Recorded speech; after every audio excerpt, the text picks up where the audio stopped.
guys, welcome to PubChat, the show that puts the what the fuck are they talking about now back into podcasting. That's usually what we're usually saying to each other. Yeah, that's called foreshadowing, people. And tonight, hang on a minute. Fuck are we talking about? Yeah, no idea. Oh yeah, I should have used my button, but I forgot about that. Yeah. Maybe if we use those buttons, one day we actually have a show that stays monetized to the end. We should try. Did you monetize this show? I don't know. Let's see. It's on right now, but it won't last. Yeah, I don't remember an advert kicking up. Yeah, well, I said in the first 7 seconds, so it's not going to go well. But who cares? What are you going to do? Oh no, we'll not get that 70 cents in ad revenue. Ooh. What will I spend it on? Well, we got to share that amongst everybody. So what are you going to do with your 20 cents? Yeah, exactly. Well, with the rise in inflation and stuff, penny candies are now about 80 cents. So I can get about a half of one of those raspberry things. You can lick the wrapper. Yeah. Store owner, will you quit licking my candies? Are all the store owners Mexican in your place? Yeah, well, you never know. But a couple, yeah. Yeah, we got a really cool guy that has a little corner store just down and around. He's hilarious. He's got this real thick accent. He's from Mexico originally, and he's a real happy, jolly guy, But I can imagine if he caught you stealing or something, he'd be a real bastard. Yeah. He's got some size to him too, right? Oh, yeah. That sounds great. Yeah, he's the perfect guy to be at the store during the day when the kids are all at school and stuff, right? For sure. You'll see that the fish tank here is still empty. It's I got to cycle it. No fishies yet, but I'm gonna go get a feeder goldfish in a couple of days just so it can foul it up and get the bacteria cycle going. So there'll be something swimming soon. To be honest with you, even if you did have something in there, I don't think we'd see it. It'd just be like a speck. Yeah, well, I mean, you'd have to have a cougar in there or something. Yeah. What do you mean? What do I mean a cougar? What's a cougar doing in there? Yeah. Well, what's a fishy equivalent of a cougar? What am I thinking of? I'm not thinking of a cougar. I think cougars are avid snorkelers, though, so it could work. What did I have in my head to think of a cougar? A nice bronze skin 40-year-old gal looking for fun at a vacation. Just saying. Well, if you can fit one of those in there, good luck. Yeah. How tall are you? No. Next, please. We can chop your legs off. Yeah. If you're into body mods, maybe this tank is for you. Cougar, God's sake. That's funny. Yeah, we can tell how this show's going to go. That's where my brain's working at the minute. Yeah, Sweet thinks we should go for lions. So that's probably a reference to football, though. Herds of wildebeest roaming through the plains. Oh, I could get little mini wildebeest that breathe underwater, and they could be in there doing their thing. That'd be cool. Just get some fish. Yeah. Let's not rock the boat. Let's just get some fish, shall we? Yeah. It's funny. You could get one of those lobsters. That was the big thing. Getting the lobster from the fish store and then hold on, making him a fan. Yeah, make him a mascot. Yeah. I'll get some shrimp because they'll fit. No, but I'm gonna move those 2 fake plants in the middle out. And I've got an awesome idea to decorate the inside of this tank. We're going to go with the theme of yesterday's Ukraine update show. And I'm going to get a couple of models of Russian aircraft and blow them up with firecrackers or something and stick them down in the water. Turn them into submarines. Yeah. That would be awesome. Yeah, that's a good idea. I can't put paint or anything, but maybe some kids snap together model, something that doesn't need the glue and everything, right? You could tell you what, you could probably actually, if you Googled it, you could probably get them. Yeah, that's true. There's probably somebody actually making them for fish tanks. That'd be funny. That'd be hilarious. Yeah, and we'll call the tank the Russian Air Force, and just be broken planes underwater.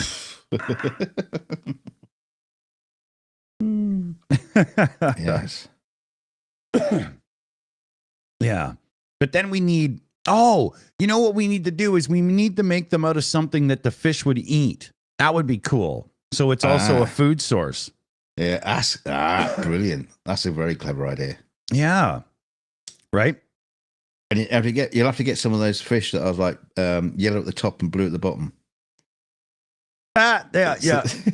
Little Ukrainian fish. Hang on, did I get that right way around? Was it? No, it's blue at the top, yellow at the bottom. What? I don't know. Yeah, I don't know. I don't know which way I said first now. At first, I thought you meant like how, never mind. Hang on, I'm just going to reboot my brain. Hang on a minute. Kraut says he can fix me up with a Russian plane or a tank model. So, Kraut, in the background, we'll figure this out then, because that would be freaking amazing. Maybe something where we can hide like a little underwater LED in one and the other, so they show up and you can see the little swimmer around them and stuff, something to make it look really cool. I prefer one of those other Russian models, about 5'10", long legs. Yeah, but tight little ass. Yeah, but I'm just thinking about the cleanliness of the situation. Something tells me it's not exactly. Yeah, I can't take that further without being revolting. There's nothing. I trap myself in a corner and I'm backing out of it. I'm not doing it. Yeah. Mr. Dawson is reversing. Mr. Dawson is reversing. Yeah. Oh, I wish I had that sound effect loaded. That would have been funny. And I could have done an effect where my camera zoomed back, That would have been really cool. Yeah. This is the best I can do, though. I got Homer. Yeah, but the thing is, if you did have that gag, we wouldn't use it very much because it's not very often we reverse ourselves out of a bad gag. We normally just like go full pelt. Yeah, that's the first time, I think. Yeah, you can tell I'm only on beer number 1 because I'm not willing to cross the line yet. Give me another couple hours, though, and I will make sure that I do. Yeah. Come back for the after show, everybody. Yeah, maybe we shouldn't make tonight a long night because I just noticed, we're only 3:15 on my Pacific clock, and this is dangerously empty already. So, yes, it's the show nerves. Yeah, Dunk, I wanted to go back to Guitar Days. I wanted to bring this up. When it comes to people who played, not just made the guitars, but played unsung heroes, like the non-big names from music, was there any channels you liked? Can you remember even? Well, what do you mean exactly? Just dudes who play guitar. Yeah, or maybe a bass player or something. I'm not saying they jam their own tunes. Maybe they do this is why this player is good videos. I don't know, but you know what I mean? Was there anybody that made you go, yeah, cool, or anything? No. I tell you what, that never really happened with me because you have a bad attitude in life and hate everything. Yeah, no, just people. No, because I tend to stick to channels that were just talking about building and stuff, and there'd obviously be some people who play the guitar on it, and wouldn't say they were great or anything, but they it was just all about the build. Egos like fishing. Yvonne Wade comes in with a super sticker, and the queen of the super sticker around here, Yvonne Wade. And isn't that little partridge guy or something? Isn't that like a bird? It looks like Big Green Rabbit on YouTube. Umbrella bird, da-da-da, umbrella bird, da-da-da. If you know the song, you know what I'm doing. My son loved it. It was really cool. Look it up. It's really funny. It's a good tune. I learned how to play it on acoustic so I could sing it for my son and everything. He thought it was really cool. It's saying fist bump? So why did you ask me that question? Where were you leading with it? Oh, I don't know. Recently I stumbled across a guy who plays bass guitar really well. He plays slap, fingers, pick, all that stuff. He explained, and I was just, YouTube did that thing we were complaining about, where now it thinks that's all I want to watch, right? Mm-hmm.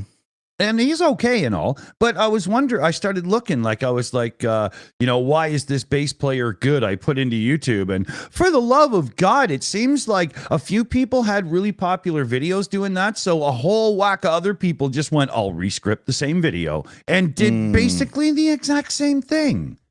Yeah, there was a lot of that. There was a lot of that going on back in the day. I remember that. I mean, I did come across some great players out there, but it's just like down to I can remember their names. Yeah, yeah. Yeah, but there was a lot of copycatting going on. Yeah, especially on like certain subjects.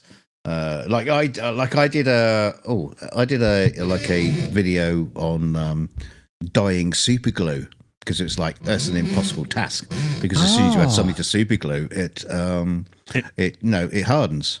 But I found a method that you could actually dye super glue while it was, it would still go off, but not instantly. And so I found a method to do that. I put a video out about it, and a few weeks later there was a couple of more videos about it using my technique. Hilarious how that works, right? And did they give you any credit at all?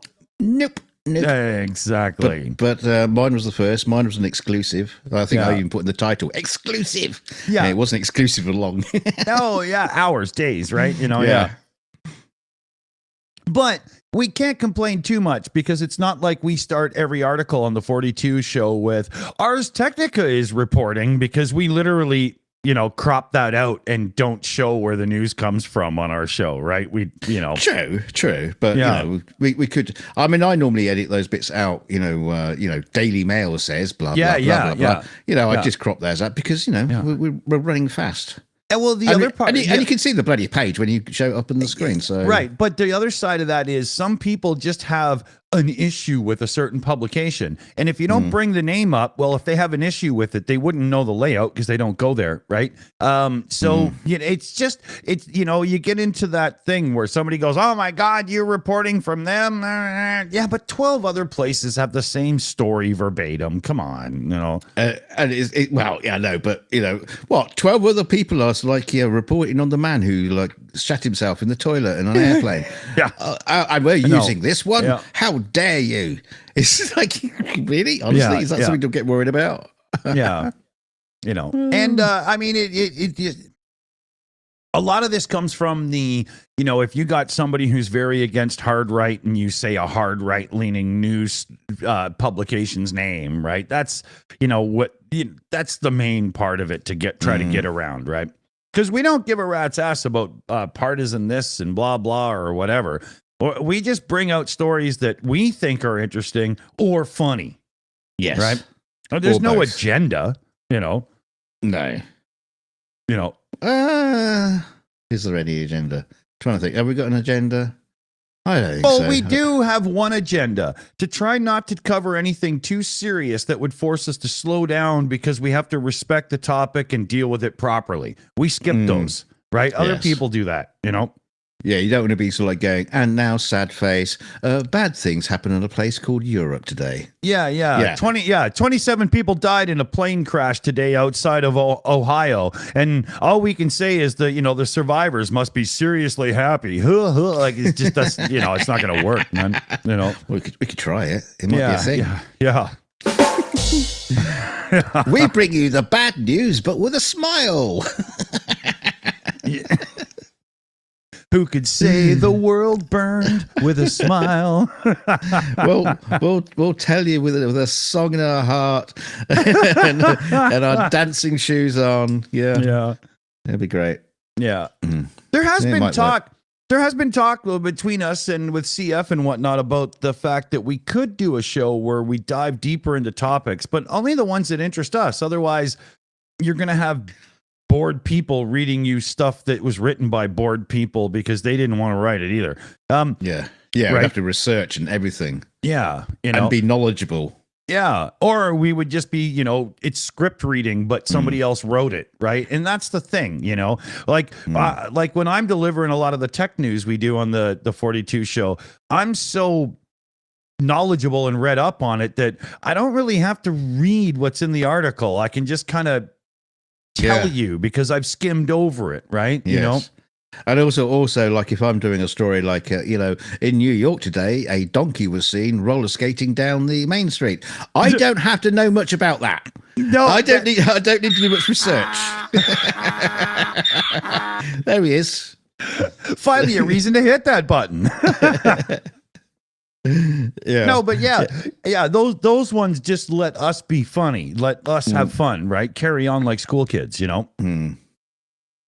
Well, not school kids in America, because that looks like this these days. Yeehaw! No offense, didn't mean to piss you off, but what time school open? Yeah. The thing is, if I was doing a story where it had to use my knowledge base and my expertise, I wouldn't know what I'd pick or what I'd talk about because my memory's shot. It's like if you're talking about retro computing, I can't remember. I can't remember how to do any of that stuff or coding or anything like that. Would I could talk about visual effects? Oh God, bored people shitless for that. You could give a lesson in tracing, drawing round things. Yeah. Matching the color green.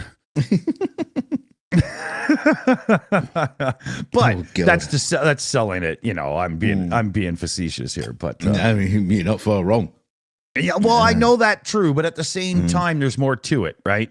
Because I've tried to, cut things out frame by hand before, and it just looks like it's some weird 40s vibrating cartoon. Like everything is awful, right?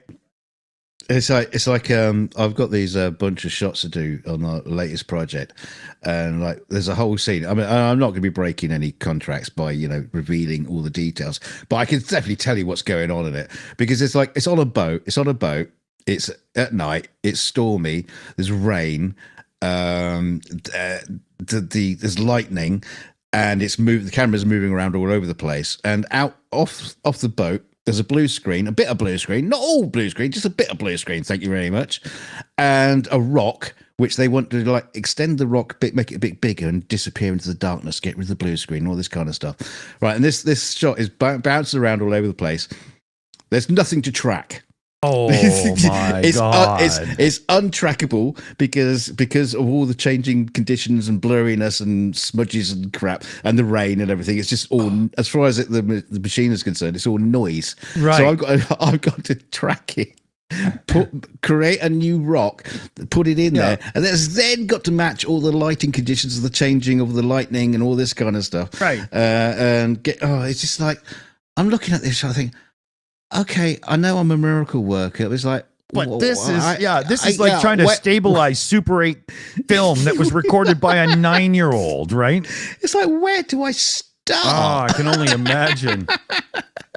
And you must have to create like weird types of reference points and then so on, and like you copy and paste certain like things, and like I've tried to figure out how you could do this, and because I've tried to do it on things like for early Shills intros. Remember when I used to make those little videos and stuff, right? And everything just falls apart and becomes because one mistake multiplies out exponentially to make things awful. It is so bad. I need alcohol. 1 second. So I'll be listening.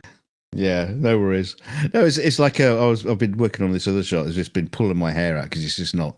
I just can't get it to work. Just basically painting a path out on a hillside, but it's shot with a really long lens. The ground is really really bumpy, so I can get a camera track, but the ground is so bumpy that I need like a really good point cloud and mesh of the hill. But not only that, is because it's being shot through a long lens and it's on a sunny day, you get all of this heat haze. So everything, even though it's tracked, all the pixels are jittering around. So if you put something in there, if it's not matching, it just It just looks shit. Oh my god! So I was pulling my hair out with that for a week. Do you just start recreating and blending in? Like, do you just go that far, or what do you do? Oh well, don't get me started on what I do. Just you'd be lost because I'll be talking about using smart vectors, SD maps, using reverse SD maps to stabilize the pixels, so the motion flow is set, is fixed. But he still didn't work. But then I went on to the next shot, did it in 10 minutes. yeah. And it's the 10-minute shot that'll make somebody go, "Wow, good work," and you'll be like, "Fuck you." Yeah, but this is the thing. These are the sort of shots that make me look good because they'll give me like 1,000 shots. I'm like, oh yeah, they're all done. Okay.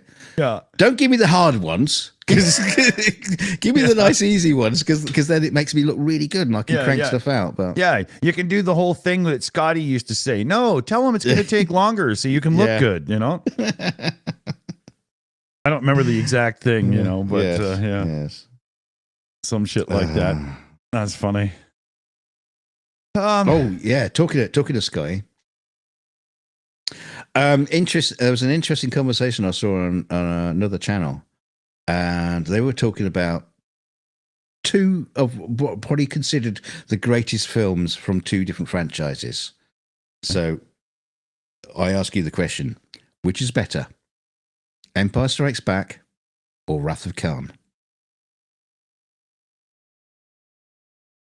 That's closer than some people would think, but I got to go with Empire. It's a toughy question, isn't it? Yeah. Yeah, I'd go with Empire too. Just because I, just love it. But Empire is damn close to being the perfect sci-fi film to just have fun and whatnot. The best sci-fi sequel ever. Even if it wasn't a sequel, it would be an amazing film, right? Mm. It does have its dull moments, like on Dagobah, and nothing's perfect. Obi-Wan, when it's all about me.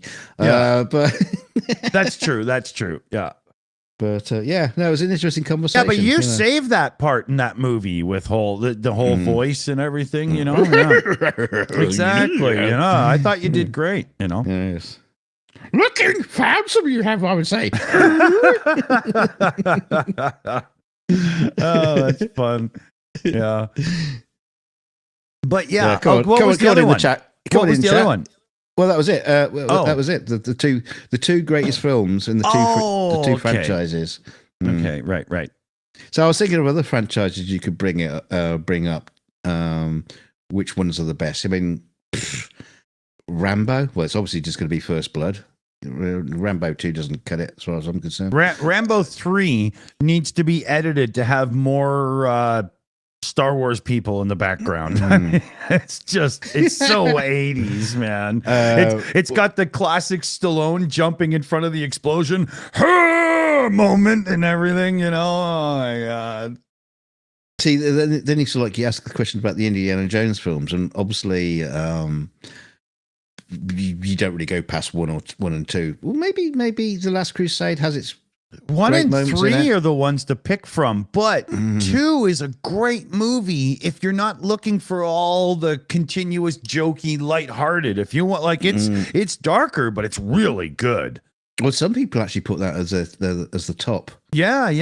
Indie film. I mean, I'd still just go with the original, the first one. Raiders is still the perfect film. Yeah. What was the other? Oh, the other franchises. Independence Day, 1 or 2. Well, 2 shouldn't have been made. that shouldn't be a franchise. That's a movie. Well, I was trying to think. Can you think of any other franchises that would be? You'd have to pick a best out of. Well, I mean, Police Academy, Terminator, Alien. Terminator 2 has got to be the best one. I'm not 100% there because the first one is a really gritty, good movie. Yeah. Cheap. Way cheaper, but I'm not talking about which one has better effects. I'm talking no, in general. In a perfect world, the movie in general, it's strong, Yeah, I would probably put two in front of the first one. But like you say, the Alien franchise. Because because obviously Alien was just like amazing, Yeah. but Aliens was Okay, here. roller coaster ride. How about this? What is truly the best Star Trek movie? Is it Khan or Galaxy Quest? No, what was it? The Far Side of the World. What What was that? that? 4? No, the sailing film with Russell Crowe. What's that film called again? Fighting around the world like South Park? Someone help me out. Can't remember Master what and it's called Commander? now. Master and Commander. Yes. I haven't watched it. Oh, it's really good. I'm not. It's really, really good. I'm I'm not a massive Russell Crowe person. We don't have to have sex with him or anything. Just watch him. Oh, thank God for that. Jesus, I was really getting concerned. He's not very Russell Crowe-y, I have to say. He's actually pretty good. But yeah, no, the film is really good, and it has been touted as probably one of the best Star Trek films ever made. Yeah. See. It's funny how people have literally ripped Star Trek blind and made some good stuff. You know? Yeah. Yeah. Although admittedly it was from a series of books, so to be fair. I got a good one. What's better? The original Lost in Space or that remake that just wrapped up recently?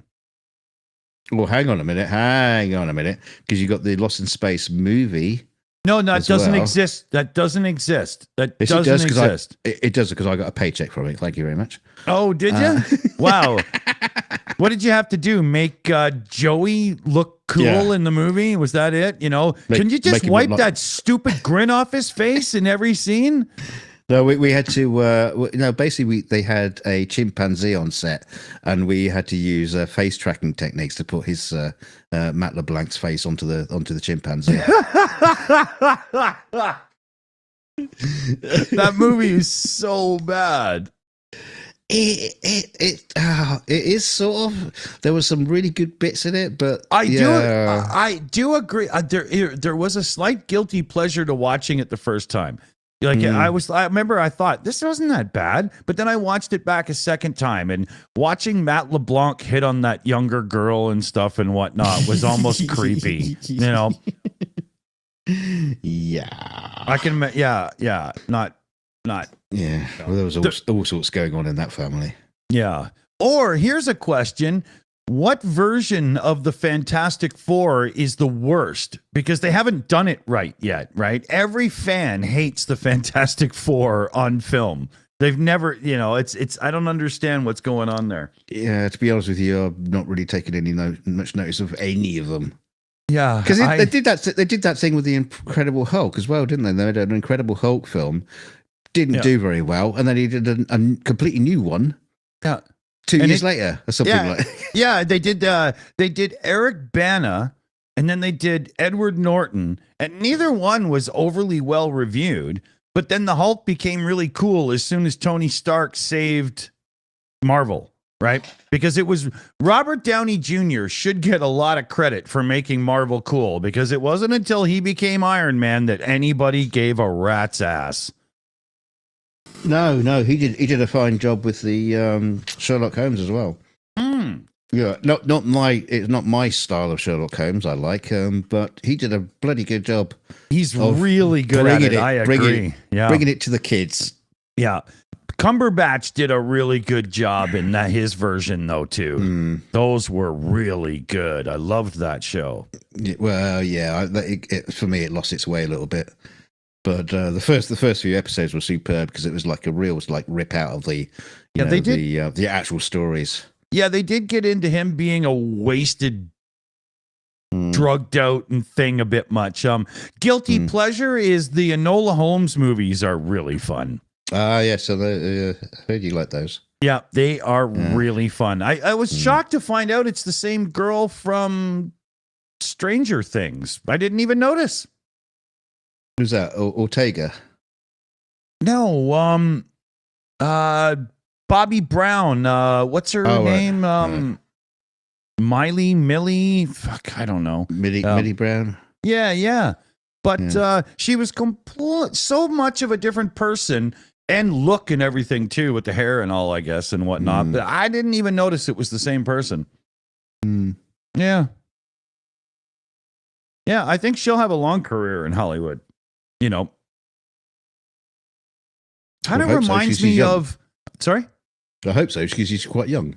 Yeah. She reminds me of Natalie Portman. She can really morph herself and be different things.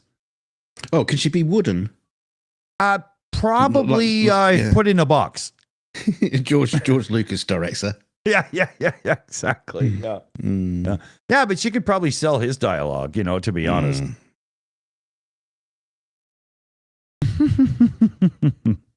Silly old sod. Yeah.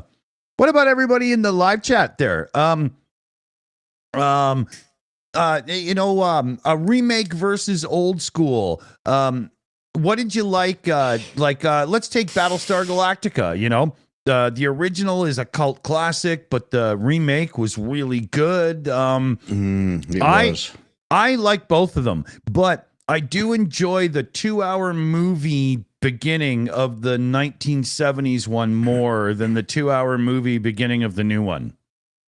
But I think that's nostalgia. The new one is a slow burner. Because it's like series long stories, but but at the same time, are really good in it. After the first 2-hour big new Battlestar Galactica from the 2000s, they had the episode 33 where the Cylons could find them every 33 minutes and they had to jump. Nobody could sleep and they were just I remember that well. They came in hot, but then slow burned into the longer character arcs and stuff, right? But yeah, that was a really good one. Assault on Precinct 13, PJ CNET saying another bad remake. I don't know it. Yeah, it's so bad I haven't seen it. No, actually, no, I tell a lie. I have seen it, I think, and it is bad. Italian Job. The original one is just awesome. I refuse to watch that Mark Wahlberg one. I'm not doing it. I'm not doing it. Well, to be fair, you haven't seen the first one either. No, that's true. But I know it's as a car person, like a real car person, it's a high regarded movie. So there's no way I'm going to ruin it by watching Wahlberg's first. No offense to him. He's been really good in some stuff. It's just. What? He's just not Michael Caine, for God's sakes. Right? Remind me. What has he been good in? Name one. Wahlberg, I found, was really good in a couple things. Unless my memory is failing me, there have been times when I mean to say Matt Damon and I pull up his fucking name instead, right? This could be one of them. Yeah. I think all I can think of right now is him in the Transformers movies, which is, hey, Michael Bay, which direction do I look and scream in? Just pick one, will you? And he's like, writing a note to himself or something, right? I'm trying to remember the name of the film. He was in a film where he basically plays the porn star in the 70s. I didn't see that. What was that called? That film? Yeah, I don't think I watched it. The Trials and Tribulations of Ron Jeremy. Not far off. What was it? I was thinking of like Talladega Nights, but that was Will Ferrell and. I haven't seen it then. Yeah, but it was Boogie Nights. Boogie Nights. That was the name of the film. Boogie Nights. Okay. Mm-hmm. Yeah, I try to avoid Will Ferrell like I try to avoid. Sexually transmitted diseases. Yeah, exactly. Although chlamydia did actually get an Oscar this year, so well done. Well, as long as it beat out Will Ferrell, I'm all for it. I'm concerned a tad, and I'm not sure where it came from, but a classic joke from Eddie Murphy's Delirious, his first live stand-up that was recorded and sold to the public, was Ralph Cramton and Ed Norton. When he's doing the take on the honeymooners, imagine if they were gay, and he does the humana humana humana humana part, right? My son knows that's an Eddie Murphy joke. Uh-oh. Yeah, and I'm like, shit, where did that come from? So I put Eddie Murphy Raw in the Plex server to see if he would, watch it, and he hasn't picked it up. He hasn't watched it. Doesn't care. So I'm wondering if it's been used in another joke, and it's not from Eddie Murphy, and he's not going to start telling homophobic jokes running around the townhouse complex, right? Well, I can't have that, man. Well, do you ever see his like YouTube history? So where he might be like picking. There just might be a clip somewhere. Right. I normally don't. But with this one, I'm a little concerned because the jokes that go with it, like, they're just wrong. And you've got to know that if you're telling that joke, you've got to know that the people listening know you're doing Eddie Murphy and not just being yourself, right?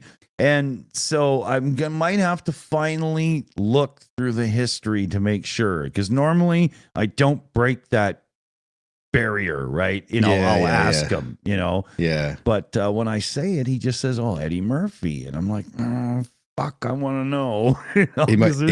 He might find Richard Pryor next. Yeah, yeah. They don't shoot cars; they shoot. Stop. Yeah, stop. Oh God. And with him being on the spectrum and stuff, if he picked up on like that line, he'd say it for 3 months. Imagine that. Oh yeah.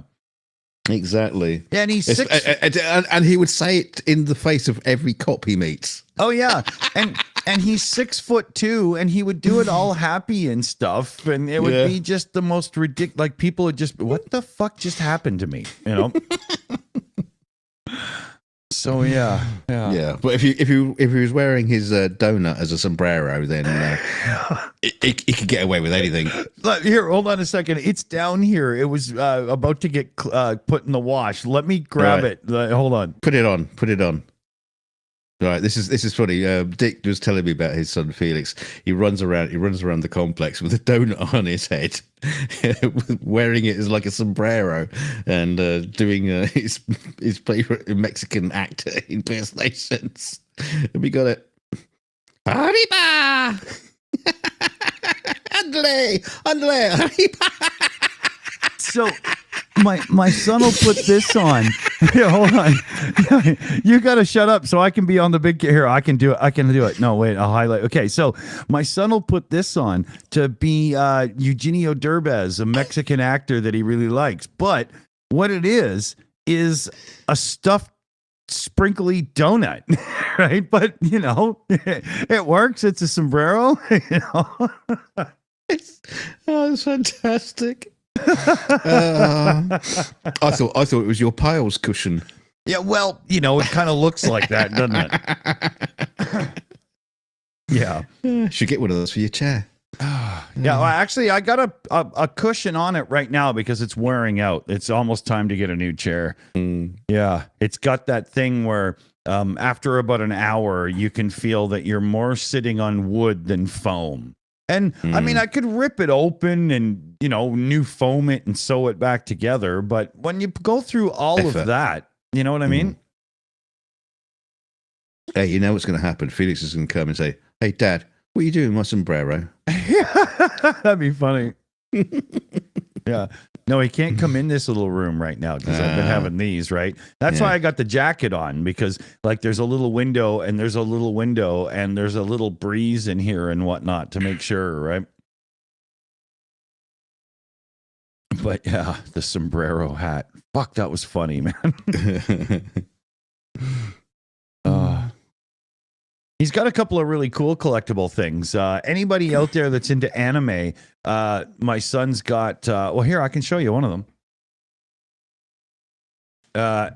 He's got Tato, the fox squirrel from Nausicaa. Here, I can flip it around there. Mm-hmm. Yeah. He's got a stuffy of that upstairs, too, that sits on one of his speakers by his computer. Mm. And Oh, look, I've got you. Small like I've got. Wait a minute. Come on, focus on him. Focus on him. There we go. But yeah, it's got the little cane and it's like very fragile. It's supposed to be like a key, but the little cane would break if you ever put it in your pocket, right? And we just keep it on the shelf, you know. He sits over there watching. I had a Lego Yoda alarm clock. Threw it in the bin the other day.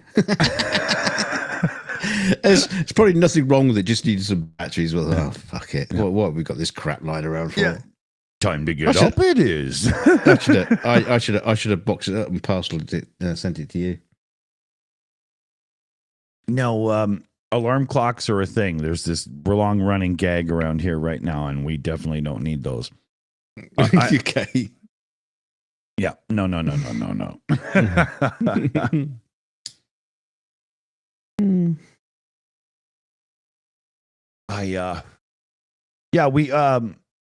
So we told the story of Felix getting the bus. Oh, wait a minute. I'm highlighted. I forgot about that.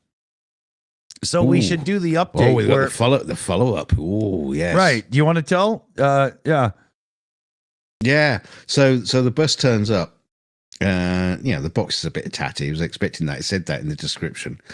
And then opened it up the box, and it's in a little Perspex display case, and it's all cracked and buggery. It's like, oh, for fuck's sake, it's paid a fucking fortune for this thing. And so I sent a message off to the guy saying, not happy. It's supposed to be mint. It's nowhere near mint. It's even got fingerprints on the bloody bus. That's not what mint means.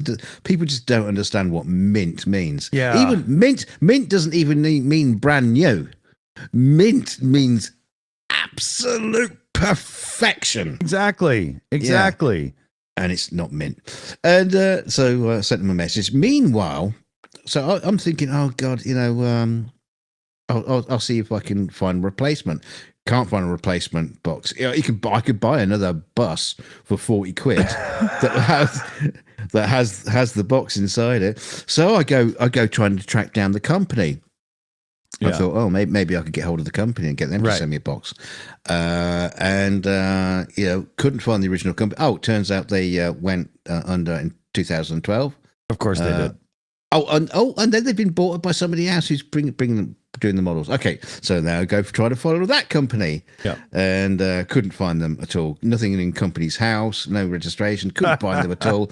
Thankfully, the next minute, get an email from the guy. He says, "Oh yeah, I've got loads of these. I'll send you a new box." But which begs the question: you're now paying for shipping to ship an empty box to somebody to fix it. Why didn't you just put it in a good box? Like, what the hell is wrong with you? He literally did not open the box and look at it. Just simple as that. Just didn't even look at it. So he had it on his shelf the whole time, broken, and had no clue. No, it turns out he's like a dealer, but he basically bought a whole load of buses from a friend of his, and they were in a display cabinet. So he just basically sold them on for a stupid amount of money. But the good news, but the good news is he's replacing it. And, So it'll be here soon, and I'll show y'all when it gets here and stuff. But it's really cool. It's not huge. No, but it's only about I'll say the bus is about 5 inches long, maybe. So he's got some that are that size and some that are the bigger size in his building collection of things like this. So, like it'll be smaller than his DeLorean time machine, right? That one's big. That one's like that big. It's really cool. I might have a look through some of my stuff, see if I've got something I can send him. I'm not sending him my dinky Space 1999 Eagle.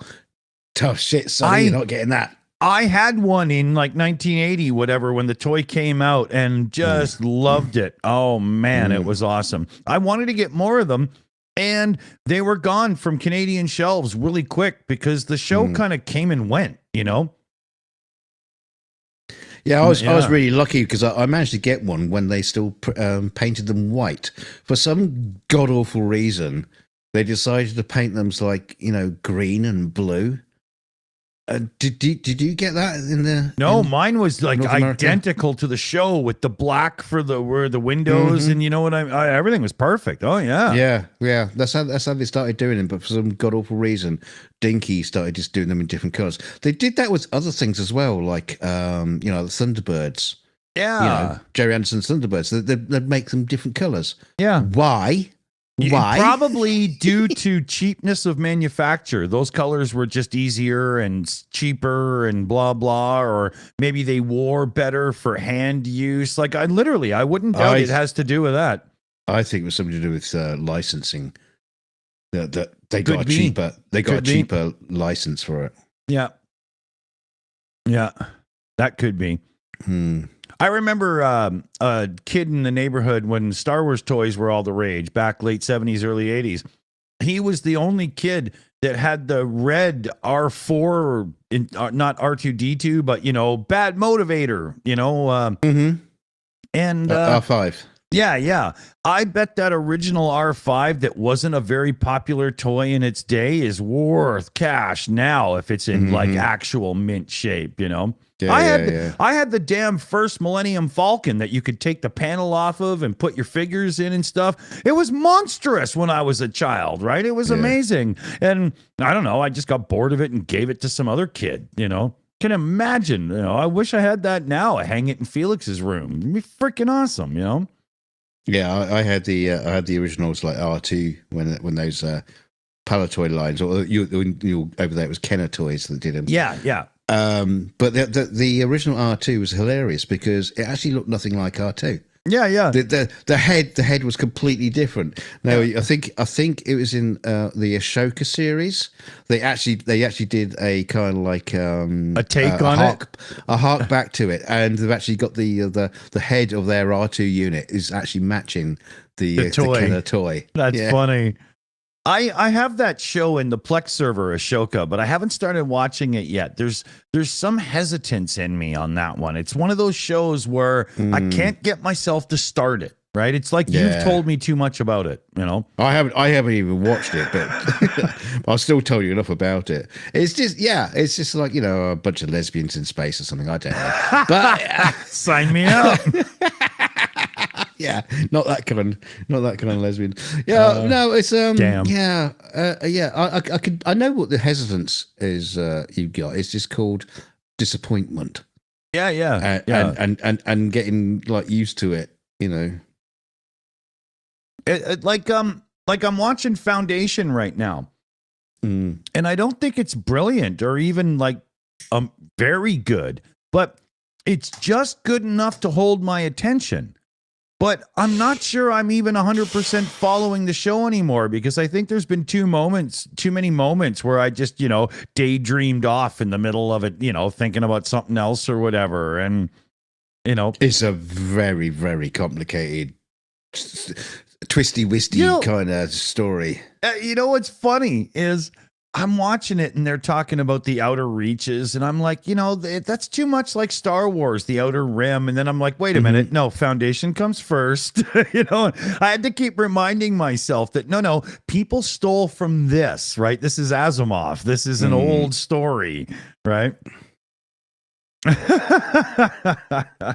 I used to read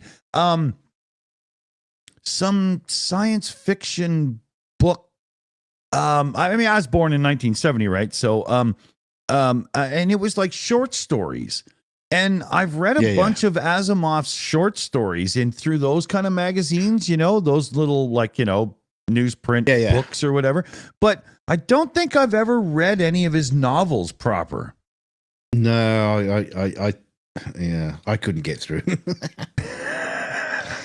I think my mum bought me iRobot years and years ago, and Jesus, it's just like no, can't do it. But then back in the day when I was younger, I wasn't very good at reading anyway. Yeah, I could barely read a pop-up book. It's just like yeah. Blue fuzzy, mommy. I never found out what happened to the hungry caterpillar. just couldn't get through it. Yeah. That was last year. Yeah.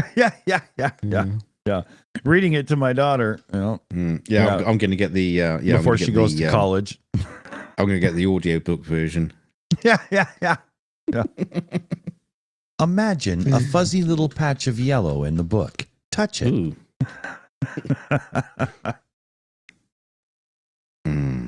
Oh, that's funny. Yeah, you're talking about those strange porn magazines you used to get in the 80s. Oh, yeah.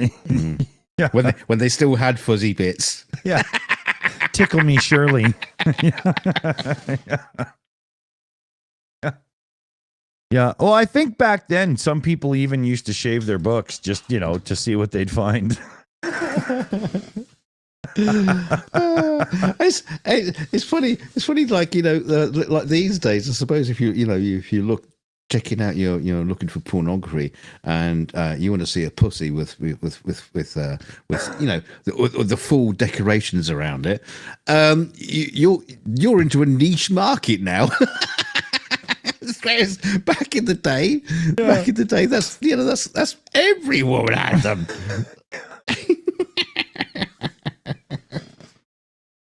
You remember that story you brought up about that guy that was selling the sex doll head that had multiple attachments for different bodies, and he said the mouth was unused or whatever, right? I was thinking about a funny segment we could do on the 42 show would be tracking the sex doll market, and we could go to eBay and see what going things and what my Lord. on some of the toys. Oh, I dare not do that, because you know what's going to happen is that you're going to get a Facebook page come up and say, "Oh, you're interested into these." Can you imagine? We could fuck with people's algorithms so bad on YouTube,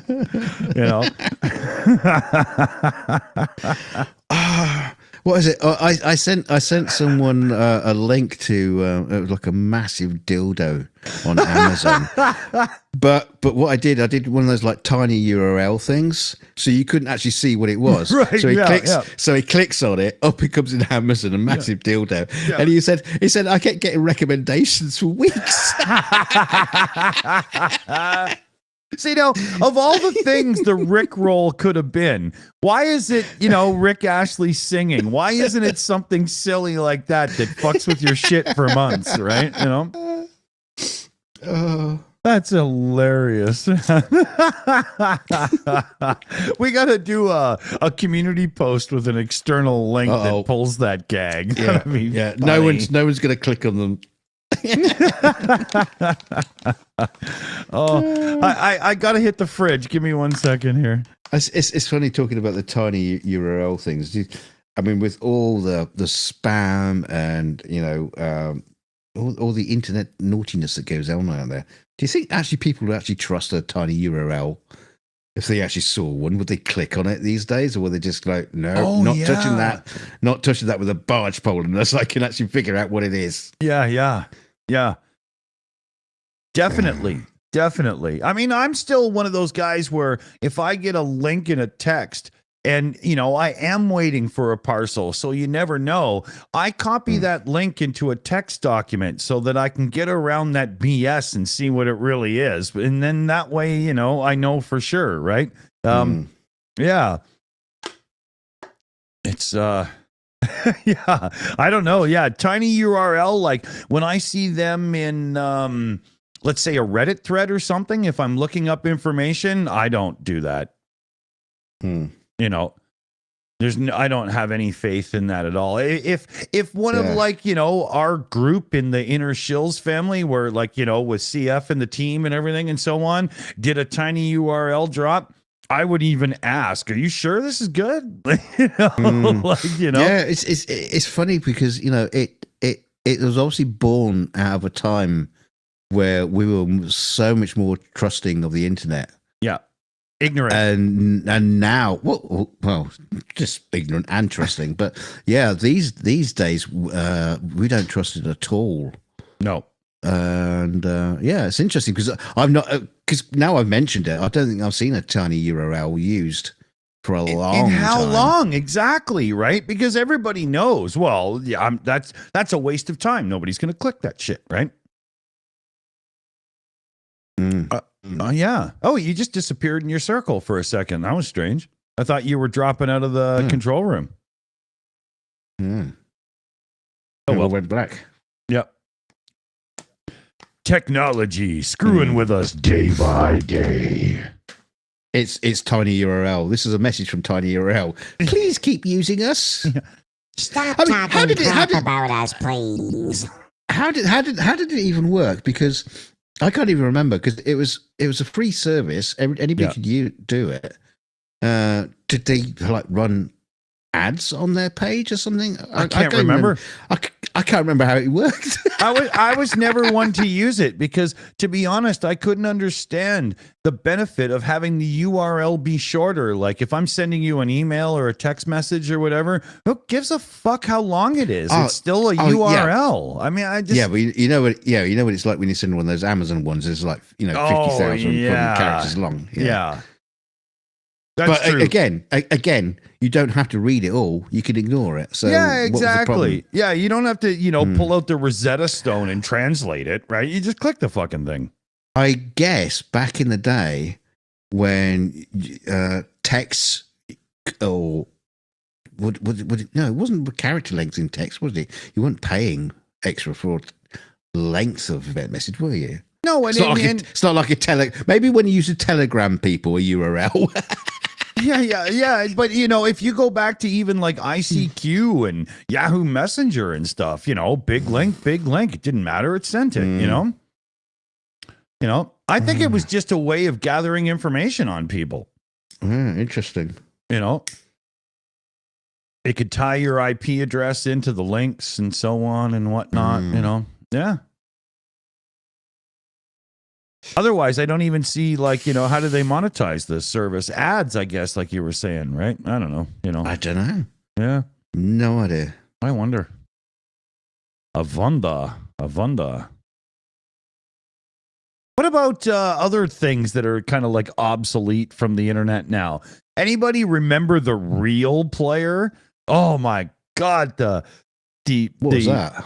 The Real Player did 64 kilobit audio streams and stuff that had that washy, awful, low bitrate sound that would just, make you want to run off to the local forest and kick a woodland creature. Oh, it was terrible. It's ringing a bell, but I don't know. Yeah. I remember it was early, like QuickTime in its early streaming days. That was another one. Anybody remember having Music Match jukebox? When QuickTime wasn't quick. Yeah. Music Match jukebox. I think Music Match is the one that was purchased and turned into iTunes. But pre-iTunes, Music Match jukebox was way better than the others because it had the triple column library, and whatnot. It had all that. It was the same interface. Right? It was just very PC looking, not, brushed aluminum when it came to Mac there. Remember that? Remember that? When iTunes came to Mac for the first time, it was like, oh my God, this is amazing. Everybody brings their CDs and uploads them into the machine. Oh, we filled up our memory now. We don't have any hard drive space left. Yeah. And that was back when hard drive space was still expensive. Right? Yes. I mean, nowadays they can go on Amazon and, even in Canada, I can get a 4 terabyte mechanical spinner drive for $90. You know what I mean? Yeah, I think we were on Bandit Brothers when we were first using Macs. I think we were on 36 gigabytes of internal storage. Oh, yeah. For everything. Yeah. I remember having a Power Mac 7600 132 megahertz G4 edition. And I paid something stupid for, I think it was an 80 gig hard drive. That was the big boy, right? But we were running Cubase on it. It was the brains of a recording studio back then, right? It was pretty cool. But oh my God, that computer ended up being $10,000 because of hard drive and RAM upgrades and stuff. It was so bad. Up to 16 kilobytes of memory. yeah. Yeah, but it was cool, right? To be able to like compared to other studios that only had their reel-to-reels and stuff, we were able to, take clips and edit and man. Oh yeah, it was awesome. But 10 grand. I mean, Jesus Christ, that's a lot. See, one of the things I think we've talked about this before, and I was been talking about to my, daughter and stuff the other day. So us today, us old folks using the internet, it's really, really hard to remember how we used to do things before we had the internet. Oh yeah. It's like I took two cars and stripped them apart and built one good car out of them. Yeah. How did I manage to do that without YouTube? Yeah. To tell me how to do stuff. I look back at that period and I think I have no idea. I know how I did it. The Haynes repair manuals is, I bet, what you had. No, I threw them out because they're unreadable, useless. But it's such a weird thing that I don't know how I managed to do stuff without the internet. Yeah. It's like without even just being able to Google anything, we weren't all just using yellow pages for contacts. Right. I mean, I guess we were, but even then it just, well, I remember it was 1986. I had, it was, winter was starting. I was in Ontario at the time, Southern Ontario. And I had a 78 Trans Am, and my father and the guy around the corner were ripping out the 400 engine and putting in like a built 350, and it was a really cool car when they were done, right? But so I was driving the oddball out of the family cars, the 80s Chrysler LeBaron. It was like a four-door car, right? And it needed a brake job. I'd never done a brake job before, but, my father and his buddy are, swapping the engine and stuff. So I'll just buy the brakes and do the damn brake job. And I did. And it was fine. Mm-hmm. And I didn't have a Haynes manual or anything. Right. Yeah. I think that the mind of people back then were better at fault finding and, thinking through and methodically going, okay, I'm taking this apart. I better make sure that everything's structured on the ground or whatever accordingly, so I know how it goes back together. Where nowadays you just rewind the video and do it back. You know what I mean? Like, you had no choice. So we did it. But I agree. I don't remember, going, oh my God, I don't know how to do it. I was just like, okay, here we go. Right. Yeah. Yeah, Maya Atkinson in the chat says dark times. Yeah, it does before the empire. Well, it does come across like a dark ages of human abilities, without the internet. We just take it for granted now. Absolutely take it for granted. Yeah. I mean, actually, how often do the internet goes down? You go, oh, I'll just go and watch YouTube. Oh shit! When my power was out the other day, I was like, I'm just gonna sit down and have some TV time. Oh, I meant the iPad because it's the only thing charged, right? But I can't log into anything because the only thing I could watch what was on it. Right. Luckily I had done that because, with that, the roundabout being done here, I was used to that happening for a bit. Right. I was prepared. That's how I started watching Foundation, because it was on the iPad. Oh, right. Yeah. Otherwise you wouldn't touch it. Oh, I've only been Firefly. Yeah, it was close. Yeah. I don't even remember putting Foundation on it, but I was like, please God, be something in here. Yep. There was. I think on my old iPad, I think I've got a copy of Tron, not the original one, the other one. I can't remember what it was called now. Tron Legacy. Yeah. Because because I bought the DVD, and it was one of those ones that came with a DVD plus a digital download for your iPad or your computer. And I think that's probably the one time I ever used it. So I think there is a hard. I say a hard copy. You know what I mean? There's a hard copy of it on my old iPad, which I don't think I've powered up in like 10 years. Lucky it didn't have to phone home and confirm for DRM. You know. That's the thing. I think it did back then, yeah. Yeah, because that's the thing. Like you might be one of those people that goes, oh, well, I like to go up to the cabin with the kids and whatnot. So I'm going to pay for YouTube Premium so I can download videos. And that way they'll have a whack of them, right? Because, I spent money on a high capacity iPad or whatever. I don't know. But if it's been more than 4 days, YouTube will refuse to play the videos because you've got to log in and reauthorize. Well, that defeats the fucking point, you assholes. Jesus Christ, are you kidding me?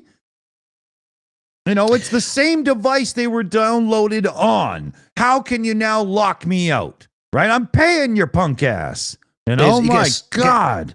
It's a similar thing with the Virgin Media has got a TiVo set up, and you record a film. Okay, you record a film, that's on one of the channels, and then you go back to play it, and it says, "Oh, this channel is no longer available." Well, I don't care. I recorded it. I recorded it. Yeah, it's like, how does that work? Yeah. I can't stand that crap. It's because you recorded it, but there's a license kind of swapsy kissing in the showers thing going between Virgin and that channel. But if the channel disappears, you no longer keep the recording. Yeah. Whereas a DVD is there for life. Yeah, it was the same thing with Discovery and Sony. A whole whack of people that purchased Discovery Channel content on their PlayStations were about to lose access to it for forever because the deal with Sony had fallen elapse. But they purchased it. They didn't rent it. So the backlash in the public was huge, and the two negotiated a deal to keep it around for a while longer. But that's still not ownership. But you purchased it. I mean, do these people have to be taken to court just so somebody can read Webster's to them so they understand the definition of the word purchase? And Ubisoft, the game maker, the CEO just came out with these brutal statements. Oh, yeah, well, the public have gotten used to no longer owning movies, and they no longer own their music. So all we have to do is train them better to not be used to owning their games. Well, that throws a banana then. Yeah. But with games, it's different, right? So, like you might purchase to watch a movie or a TV show as it's going because it's a Netflix show, so you get Netflix. At the end, you've watched the show. Now, you might want to watch it later, but the rights run out and it's not on the channel or whatever. But you did watch it, right? But a single player game, not a multiplayer online game like World of Warcraft, but a single player game, right? Being tied to that same subscription thing is fundamentally wrong because it does have massive replay value and you should be able to purchase it. And he's literally arguing, the CEO of Ubisoft, no, those days are over now. Don't worry about it. The public will get around to it and it's fine. We just have to piss them off for a few more years and then it'll be over. And he literally said, oh, yeah, you might as well get used to not owning games anymore because it's not happening. If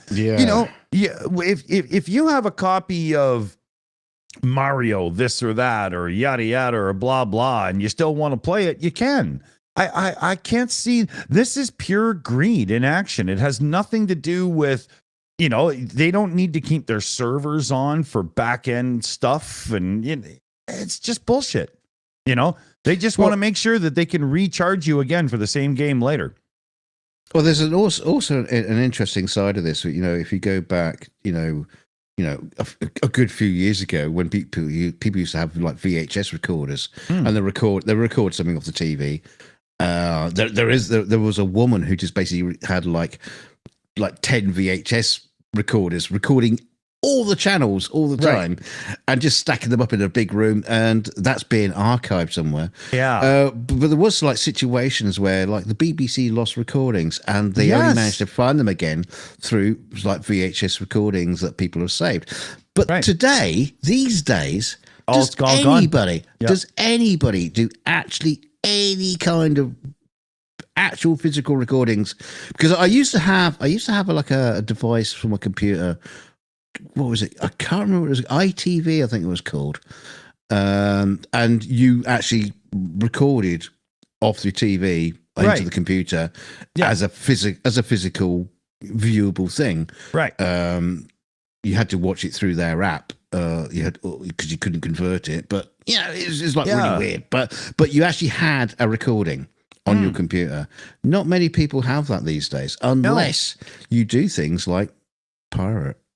Like I download for my Plex server, and there's an argument to be made that it should be more than legal for the protection and longevity of things. Like, a lot of people argue about game preservation and how these new practices make it so that games are truly lost, right? I don't think that needs to be the case, but I do believe that a lot of the reason this is happening is they can sell you a game, a single player game where you don't need background servers, but then they can take it away from you in 5 years because the next generation of console comes out and they'll resell it to you on the virtual console or whatever they call it. You know what I mean? And that's what's really going on here is they would rather resell you the game every 5 years, right? That's like, with Nintendo and the virtual consoles, right? You can buy the games from previous and so on. People eat that up, but how many times do you have to buy the same game, right? I bought Led Zeppelin on vinyl and then on cassette and then on CD, and now I don't give a rat's ass. I'm never paying again. I just download FLAC copies and enjoy the fucking music. They already got my money 3 times. I mean, come on, Yeah, but the difference is they can't now change it, whereas if it's a subscription service, they can change the end. It's like Disney could take The Empire Strikes Back and change the ending. Yeah, and you'd have no control over it whatsoever. Right. In fact, as far as movies are concerned, they could probably start uploading like the pre-edits, the first director's cut, with all the temp tracks and everything. They could do that, and just keep renewing it until they get to their final release version, and then after that they can start changing it again, and you'll never see the movie that was actually ever intended to be, because it'd just be a constant like re-edit of it. Exactly.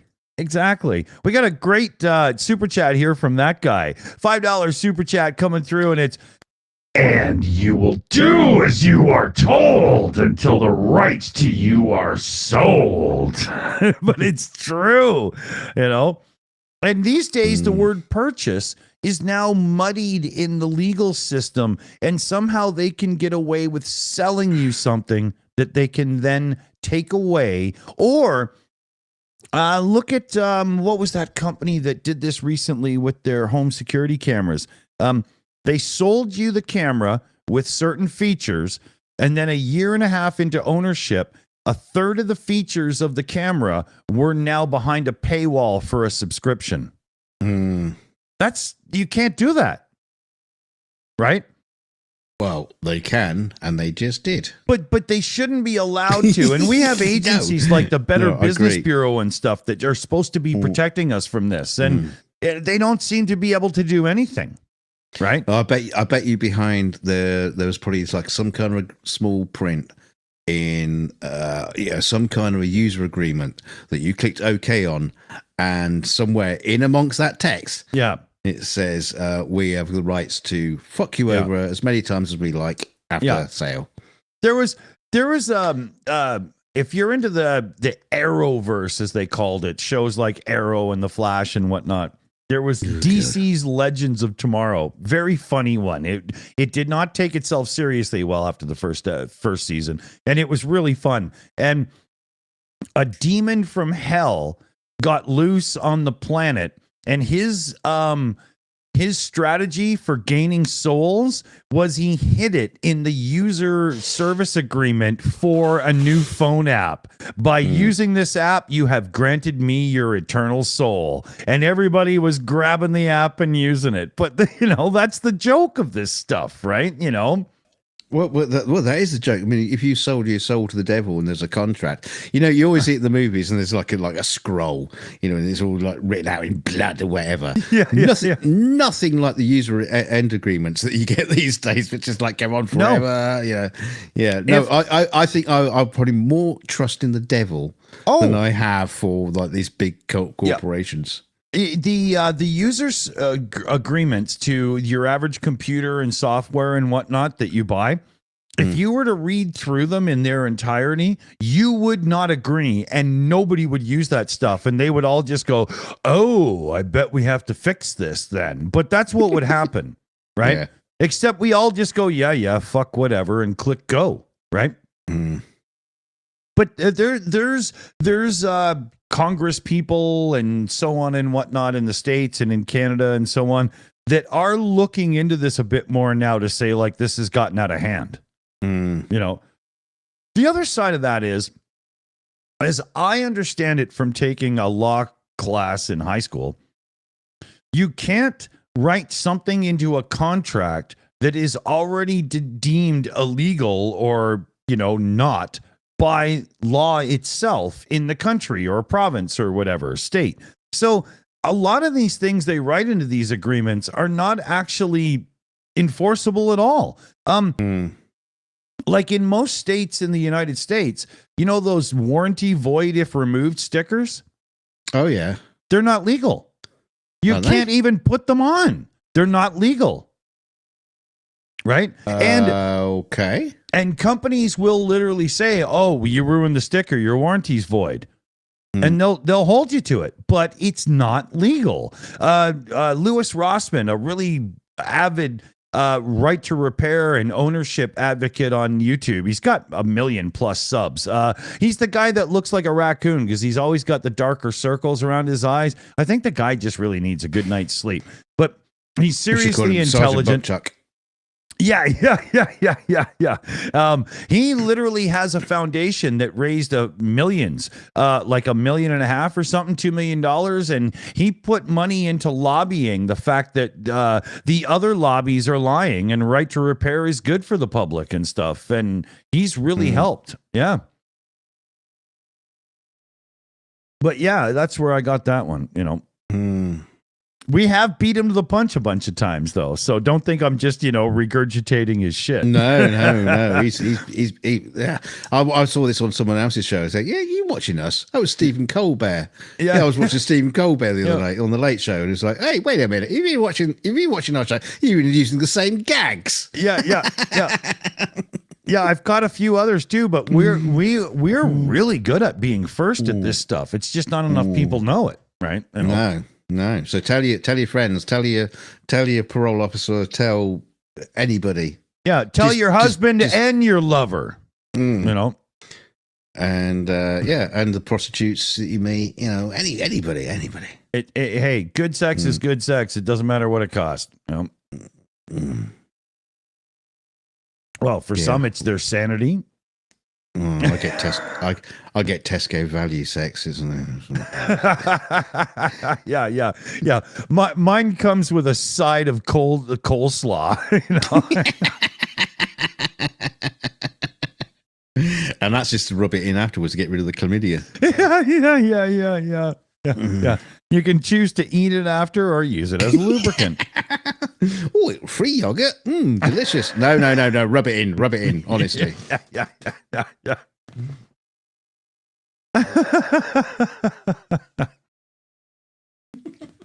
Oh, that's funny. You remember I mentioned how I was thinking about modifying that Simon behind me on the shelf so that I could detach the speaker and whatnot? It turns out it doesn't have a demo mode. It would just sit there and suck batteries down. So, oh, brilliant! Yeah, we can wire on. We can invent one. yeah, well, what I was thinking is I should find one that's all busted up inside for like, $10 or whatever, right? And just put some LED fucking lights in it. Yeah, Christmas and lights. just have it flash as a little, yeah, it would be so simple, right? I'm going to find a broken one because I like the idea, and then instead of it sitting on that shelf there, I'll actually hang it on the wall up a bit, On a big, it's like 4 foot tall tweaky. Bitty, bitty, bitty. What's up, Doc? Keep be wearing that round his neck. I swear to God, we're going to have to start titling this show the Buck Rogers and Twiggy Show, Twiggy. Oh, whatever. Fuck. If we could get Twiggy on, that would be great. Yeah, Twiggy without the nipples, Or did that little robot have nipples, I'm not even sure. Are you talking about Tweaky or Twiggy now? Dirty Basod. No, you're going to make me go to the alcohol fridge, I really do need to get that bar fridge over here, don't I? Yes, we do. Yeah. The last time I got up to go and get a drink, I got up so fast, propelled towards the door, that I didn't get the door open fast enough, and I actually hit my fucking forehead. I kid you not. It's really close to me, right? Like I can pretty much touch it, You did. Yeah, it was stupid. We'll have to tape a bit of sponge to your forehead just to make sure. Yeah, you can be like one of those kids that has to wear a crash helmet around the house. That'd be funny. Felix would just be like, "Dad, are you okay?" Yeah. yeah. I am now, son. Finally. Yeah. This is just normal, Felix. Don't worry about it. Yeah. He was doing his. We were at the store earlier, and he was doing his name thing again. So, Antonio Flores is a character that donut wearing sombrero actor Eugenio Derbez plays in a movie. So Felix likes to. It sounds like a flavor of toothpaste. Well, yeah. So Felix likes to play with people's names and have fun little gags where I have to guess who they are. So okay. So he translates it from Spanish to English and calls him Anthony Flowers, Antonio Flores, right? Right. Nice. Great. Yeah. So we're at the grocery store.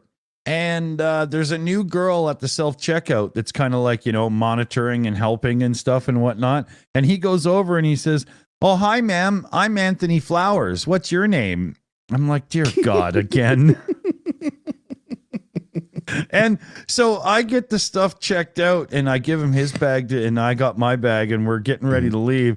And she turns around and she says, "Well, take care, Anthony. It's nice to meet you." I'm like, Felix, you gotta stop that, man. People really think it's your fucking name. You need a business card printed up just saying, my name is Dick Dawson. Here's my number. I'll explain later. Yeah. and just hand it out to people. Yeah.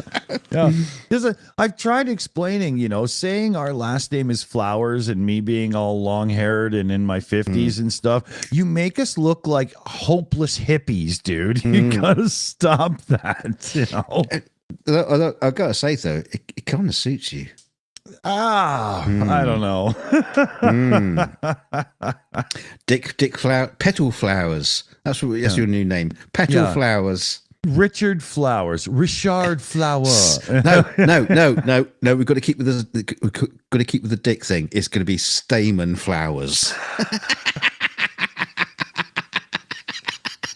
That flower's got a hell of a stem. Oh, dear God.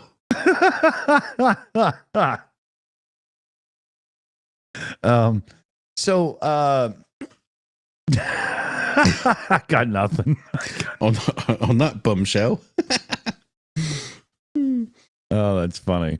But I do like throwing you. I do like it. Yeah. But we're well known in the stores around here because I mean, me, I'm 6'1", hair down to my ass, and my son's 6'2", and he skips along like he's on the yellow brick road whenever he goes anywhere and stuff. So everybody knows us.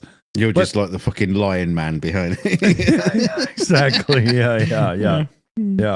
And but I wonder how many people actually think that's his name still, or have other staff gone, no, his name is Felix, he's just fucking with you.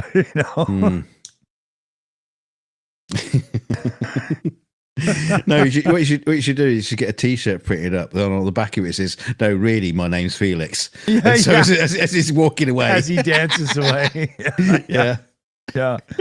He's got he won't know because he won't see it. He'll only ever see the front.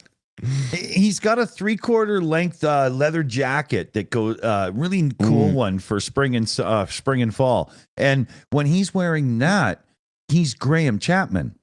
Yeah, from Monty Python. And it's because in an interview where Graham was standing up, he was wearing a 3/4 length leather jacket that looks very similar to it. And my son searched the thrift stores for like a year to find the right jacket and made me buy it for him. Oh, yeah. It's awesome. But it's a really nice coat. Like, it was a very expensive one, brand new, and it probably had not much wear. Like, it still looks really, really good, He's got good taste. Yeah, good taste, Yeah, I had a leather jacket that was way too small for me, but I liked it because it was the Indiana Jones Raiders jacket. Oh, yeah. But it was bought by my sister's ex-husband years and years and years ago. It was like before Indiana Jones even came out. Right. So he just had a jacket that looked a bit like it. Right. And it's gone through the family through the years, just like falling to bits. More of the stitching's all gone, so it's all been sewn up a bit more. The back's split. Everything's just like falling to bits on it. But it's just like it's the indie jacket, Yeah. Andrew Petrie in the chat says, "Hey Dawson, does your son like Felix the cat?" Yep. It was shown to him very early in life, and yeah, for sure. Leather jackets. I've got a Rockford Fosgate leather jacket that's very special because it was an award. I was into car audio way back in the day, like when it was having subwoofers was kind of odd. Most people didn't do it. Well, I guess it is still, but and I did a couple of competitions for a car audio install company in town, and what they did was they pumped my car up with like $7,000 worth of shit, and I ended up working with them for a bit. And we would design these amazing 7th order, if you know what I'm talking about, bass boxes that were the entire trunk of the car. 4 15-inch isobaric mounted, blah, blah, yada, yada. The kind of thing you could hear from 2 kilometers away, right?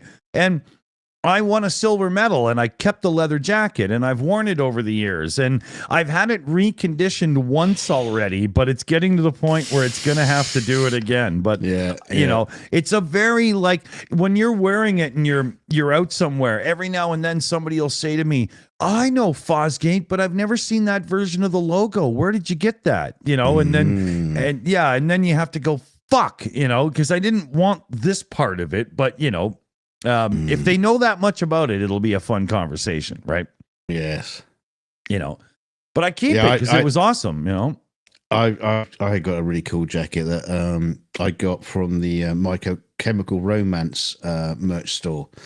And it's really cool. So you wear it and people go around and go, "Whoa, cool jacket. Yeah.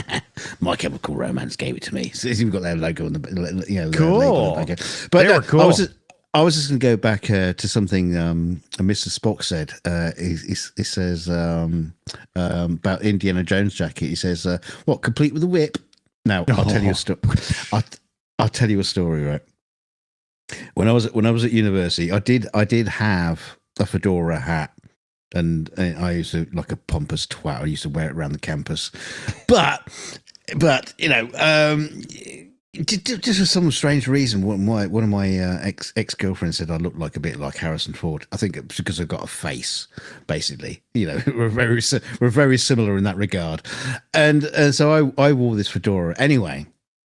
There was a costume, you know, fancy dress party coming up, and I made like 30 or 40 kind of spiders, tarantula spiders out of, you know, tissue paper and pipe cleaners and shit like that. And I had them all like pinned to a back of a ripped shirt. You know, it was all ripped open, so it's showing off my very unmuscly chest. But yeah, I had all these spiders all over the shirt. And it went down really well, and you know, so you go down there, and the girls go, ah! and of course, you know, half the spiders went missing by the end of the night because the girls been pulling them off and keeping them. But no, the funny thing is, I did have a whip. It was it was like I got it from some crappy CD shop in Reading. You know, it was like one of the ones with blacked out windows, and you go in there. I did Acacia Avenue. So I got this whip. Anyway, I was going up to my room, and there was a guy in our corridor. He was a very, very nerdy bloke, but he was gay. He was very gay, but because he was kind of like nerdy and ugly, that he didn't, you know, hook up with anybody. And so anyway, I'm walking along there in my ripped shirt with spiders all on my back, and he goes, "Oh, Duncan, oh, hello, Duncan." And I'll go. He started to come at me. I said, "Stay back, stay back." Throw me the whip, throw me the idol. And I was like, stay back. And he goes, he started to lunge, he lunged towards me, and I pulled the whip off my belt and cracked it at him. And he goes, ooh, Duncan.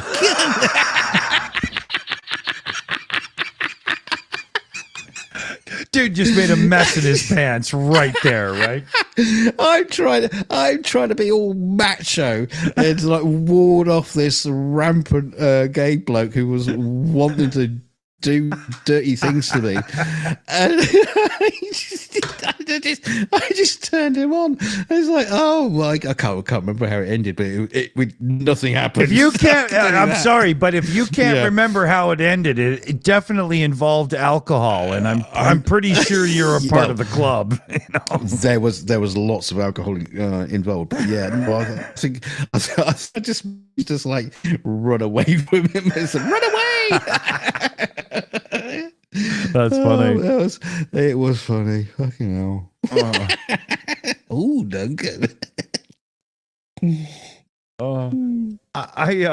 I remember high school was over. I flew back out from Ontario to British Columbia, and because I was, you know, heading to Vancouver to be a musician, right? And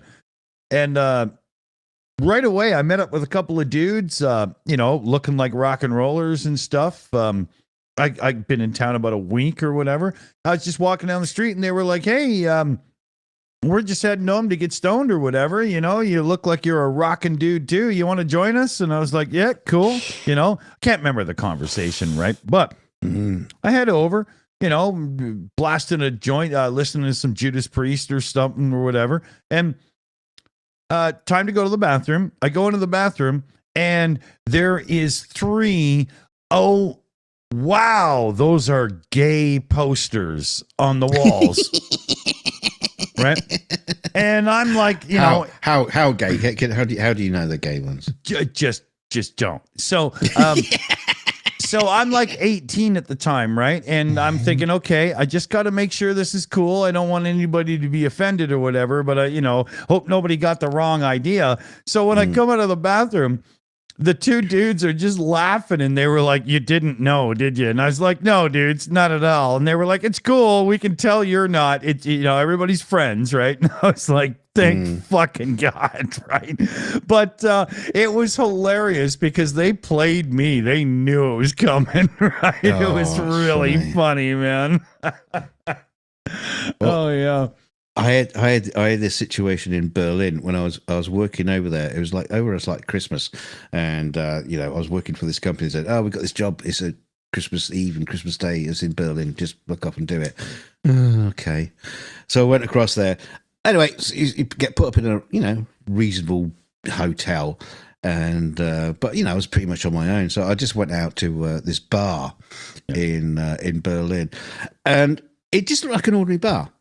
Just nothing special about it whatsoever. You just walk in that place, it's just a Berlin bar. It's got all the beer steins and everything, and just normal tables, normal clientele.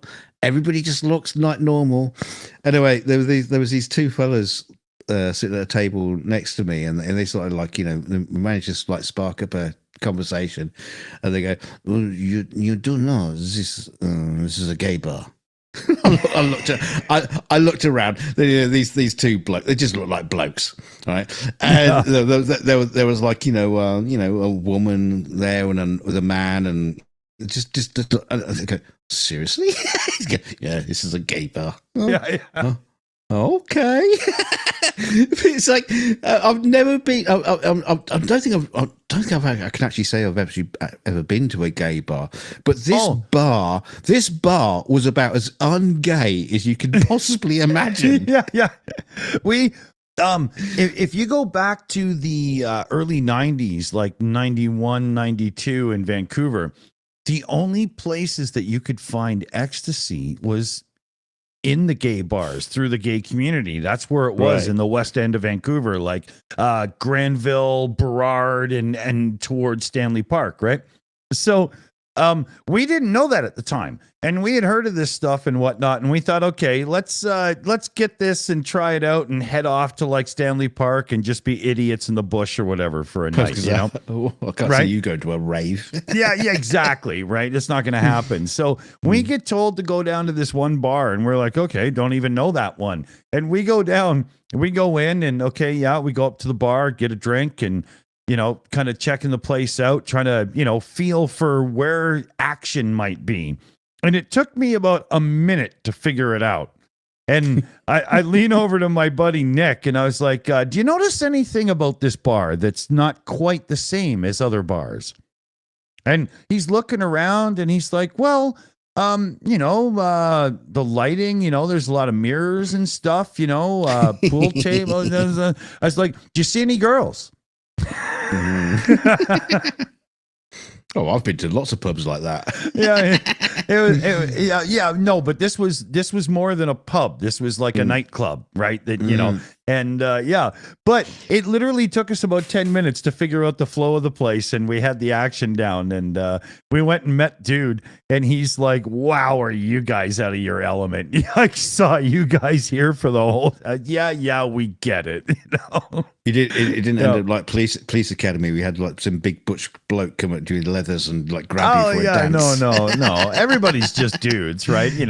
But like those guys that I was getting stoned with that day when I was like 18 or whatever. God, they were friends of mine for years. Peter, the one guy, he was my roommate for a year and a half in like 96. He's the guy that taught me how to grow pot. Oh, yeah. Yeah, he was a great friend of mine. Awesome dude. Yeah. Smarter than hell. He's one of those guys. Suck cock. Yeah, well, everybody's got their thing to do. I mean, it's none of my business, right? But you got to learn somehow. But he was one of those guys. He'd get high, and he would zone into something and learn. Like, I'm gonna do this, and 6 months later, okay, brain surgery's your thing. Like, he was just unbelievable, man. The most intelligent person I had ever known at that point in my life. No, I hate people like that. And all he did was smoke pot and stuff and party. Wow. And yet he could just, Oh yeah, here I'll give you the the equation for gravity and how it pertains to Jupiter's orbit. It's just what? Wow. Wow. Well, mind you, he gave it. Yeah, it's not like you could check his workings. Well, yeah, that's true. Yeah, he probably got it from a cereal box. Yeah, it was absolute gibberish. Yeah. Yeah, but no, like back in the 90s, he decided he was going to grow some grass just to, get a deposit down for like buying a house or whatever. And so I moved into the house with him and we did it together for about a year and a half, almost 2 years. And he researched and learned, but never did. And then decided to go. And wow, everything worked perfect. I was shocked, How many times do you have book smarts from school and it actually works for you until you learn to grow up and you know what I mean? Like, yeah. Well, yeah, just naturally smart dude. What do we got here? Okay, I'm just watching the time. We're having a burrito night tonight, so I actually have to, dirty like 12 tubs and fill shit and blah blah and whatnot. Wash the donut. Yeah. I also has to wash what we call iPad puppy. It's this stuffed dog that holds his iPad up on the bed so that yeah, that's all its job is. But it has a job and it does it well. Well, brilliant. Yeah. It was funny. His occupational therapist, my son, we're talking about here, was over just a few days ago, and she hadn't seen that we had the goldfish in the tank. And she was like, "Oh, what's his name?" And Felix is like, "No, he doesn't get a name." And she was like, "What?" And I'm like, no, that's because he's on loan to help cycle the tank. He's not a fish we're keeping. And she's like, "Oh, okay, that makes sense then." We're gonna kill him on the altar of death. Yeah. He's a virgin. Yeah. But yeah, like when she was going upstairs to talk to him after we had talked in the beginning, I knew that was coming up. So I kind of hovered so I could pop in and fill that block in, right? We don't give him a name, Like she would have started saying, "But why isn't he worthy?" And, got to the root of it, right? And I'm like, no. Hey, we've got one of those member messages, one of those kind of member messages that we should print out and put on the wall behind us. Oh, yeah. Hey, that's actually a good idea. We could use that as background stuff sometimes. But Rose, Rolly? I'm not sure how the accent and pronunciation works on that. I'm terrible at this. I've really got to do phonetics for people in the background and keep a text file or something. Rose Rahaley. Rahaley? Oh, yeah, maybe, right? Maybe. You guys are awesome, and I like your streams. Oh, thank you very much. Thank you very much. Thank you. Yeah. I love it when somebody with, poor taste shows up and sticks around. No, I'm kidding. Ro Haley. Okay, yeah. So I failed and you succeeded. Well done. Well, maybe. Yeah. I'll try to remember that. I'll fail, but no, I'll try. Not seen you in the chat before, Rose. I don't think I have. Oh yeah. Oh, okay. Yeah, just missed you. You slipped by me. I remember the name because I've gone through this pronunciation of what to do before. I very much remember. Yeah. I was thinking Roally, like maybe silent H and stuff, like Lauren says in the chat there. Yeah,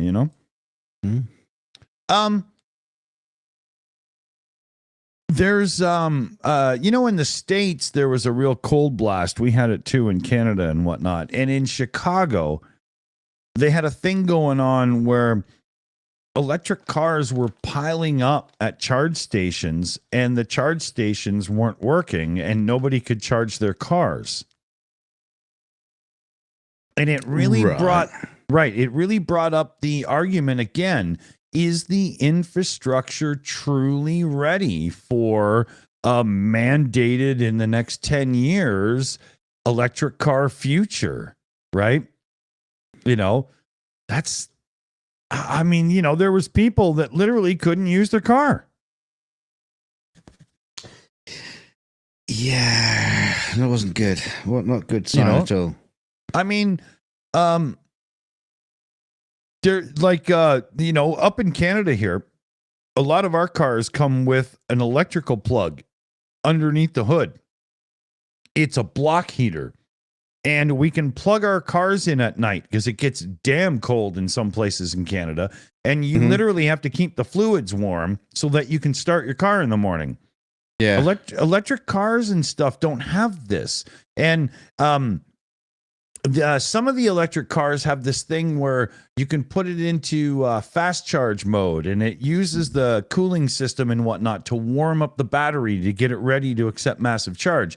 And they're saying to use that in these really cold temperatures. But doesn't it stand to reason if it's that cold, the car should just be doing this on its own or something? I thought electric cars, kind of like like Teslas and stuff like that. I thought they did have like an internal system that kept the car at temperature.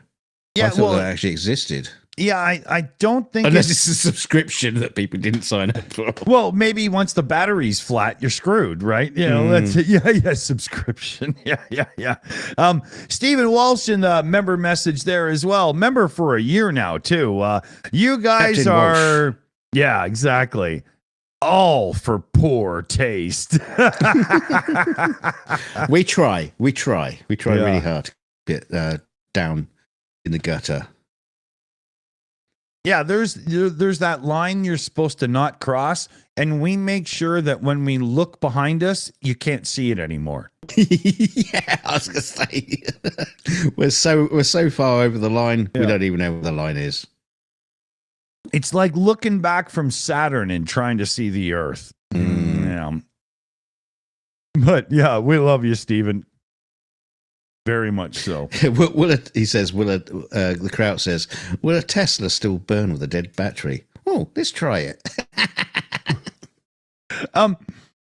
There's a question in the chat about a certain YouTuber getting swatted. Steve McRae. Oh, yeah, that wasn't much of a swat. I have had more aggressive pizza deliveries, to be honest. They literally knocked on the door and said, would you mind coming out and talking to us? And he said no, and they went away. Yeah. Yeah. Oh, it was the most least aggressive swat I've ever seen. I'm surprised they didn't, wash and polish his car. It was... Yeah. I don't know how it happened that they were called to his house. They did it wrong, though. They did it wrong. They should have knocked on the door and it answered, and they go, Candygram. It's Candygram. Yeah. You do the lines. Mongo like candy. You do the lines from the nurse from Ferris Bueller. I hear you're feeling ill or whatever, Yeah. Because I'm the nurse that likes to. Yeah. But not to make fun of anybody or anything. I mean, we shy away. Yeah. We shy away from doing any sort of conflict and drama things around here because it tends to enforce a position that maybe you don't want to really follow on. I had to do it. I had to. Yeah. And McRae might. But I know. I'm trying to. No, hold on. Let me finish though. But if somebody really did, call the cops and send them over there when you shouldn't have, and it's like a swatting, so to speak, you're a piece of trash. Stop doing that. The police's resources are expensive, and we don't have a lot of money for them. Or at least the government doesn't allocate much for them. So stop fucking wasting their time, assholes. See, thing is, it seems to happen quite a lot. It's unbelievable. It's rampant. And it's like, well, police, surely get a grip on this. You can't expect. Maybe that's why it was when they went and swatted Steve. It's just like it was just so non-existent. It wasn't. They weren't kicking the door down and shooting him or anything like that. Yeah. So like, yeah, maybe that's how they're responding to most of these SWATs these days. It's just like cops going around saying. But there was like, I don't know, 8 or 10 officers in multiple cars and stuff. Yeah, to just knock on somebody's door and have them say, no, I'm not coming out. Oh, okay then. And they left. Like, why is there this massive response when all you're just going to do is go, excuse me, but would you like to buy my encyclopedias? You know, like, the fuck, man. You know? Yeah, we have a better job, a better chance dressing up as Mormons, knocking on the door. I mean, they were American cops, so maybe they were scared there was a black man inside and they didn't want to accidentally shoot him. You know. Well, the thing is, you know, if they were dressed as Mormons, at least Steve would have let them in, and then he would have debated them for 6 hours. Yeah, he would have proved to them they're morons. Yeah. Lauren in the chat says swatting happens so much, there's a fucking word for it. Exactly. Yeah, it's ridiculous. Right. And PJ says they really need to ramp up the punishment for false calls. Oh, it should be massive, right? You know. Yeah, good call. That's the thing. But you've also got these internet services where you can blank your number and call from a fake number and so on and whatnot. At this point, you know, it would be very hard for a lot of them to be enforced, right? You know, and you can't say, well, sorry, but we won't act on it unless you give us your real name and stuff, because you could live in a crappy area and you don't want to be the one that rats on the local drug dealers that carry guns and whatnot, right? You know, I mean, but there's got to be something better than just this massive armed response to somebody sitting at home watching questionable videos with their hand in their pants, you know? Yeah, but the thing is, the other side of this is like the story about the boy who cries wolf. The more and more the cops get these kind of calls, the more they're going to ignore. And so when, you know, actual real reasons for them to go to these, you know, situations, that a lot of them are just going to be ignored. Yeah. You know, we'll do something after the fact. We'll wait till, yeah, we're not going to charge anyone because no one's been shot yet. But you know, after you've been shot, we'll investigate. Yeah, let us know when you need the coroner, and then we'll look into it. Well, that's not helpful. Right? Yeah, but this is what's going to happen more and more. It's just the cops are just going to ignore it. Yeah. Which sucks, right? Because that defeats the entire purpose of the whole, you know.